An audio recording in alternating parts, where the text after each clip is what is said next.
এবার মৃত মানুষকে জীবিত করার দাবি তুলল আমেরিকার একটি অ্যালকোর নামক প্রতিষ্ঠান। এই প্রতিষ্ঠানটি যুক্তরাষ্ট্রের ক্যালিফোর্নিয়ায় অবস্থিত। এই কোম্পানিটি মৃত মানুষের ডেড বডির বিভিন্ন গবেষণা করে থাকে। সাম্প্রতিক সময়ে তারা একটি নোটিশ দিয়েছে যে মৃত মানুষকে জীবিত করার অ্যান্টিবডি তৈরি করে ফেলেছে। অ্যালকোর প্রতিষ্ঠানটির প্রফেসর ডক্টর লিও জানিয়ে দিয়েছেন যে তাদের কাছে 170টির মতো ডেড বডি আছে, যেগুলো তারা নাইট্রোজেন গ্যাসের মাধ্যমে সংরক্ষণ করে রেখেছে দীর্ঘদিন ধরে। তাদের মাধ্যমে বিভিন্ন পরীক্ষা নিরীক্ষা চালানো হয়। তবে তারা ডেড বডিগুলো 2 কোটি টাকা ধরে কিনেছে, অর্থাৎ কোনো মৃত মানুষ বা বডিকে 2 কোটি টাকা দিয়ে কিনে ফেলে। 170টির মতো ডেড বডি থেকে প্রায় 100টির মতো ডেড বডি জীবিত হওয়ার প্রায় দ্বার প্রান্তে। এ যেন বিজ্ঞান মানুষের জীবন মরণ নিয়ে খেলছে। অ্যালকোর বিশ্ববিদ্যালয়ের ল্যাবটিতে 50টির মতো বিভিন্ন প্রাণীর মৃত বডি আছে এবং 170টির মতো মানুষের ডেড বডি নাইট্রোজেন গ্যাসের মধ্যে সংরক্ষিত অবস্থায় আছে।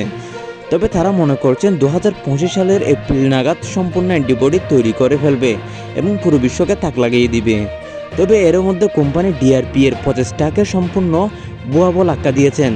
তারা আরও বলেছেন মৃত মানুষকে কখনো জীবিত করা যাবে না, কারণ মৃত মানুষের ডেড বডিতে সব কোষ মারা যায়, যা পুনরায় জীবিত করা সম্ভব নয়। তবে তারা স্বীকার করেছেন জীবিত মানুষের শরীরে যদি অ্যান্টিবডি দেওয়া হয় তাহলে এই মানুষটি আরও কয়েক বছর বেশি বাঁচতে পারে।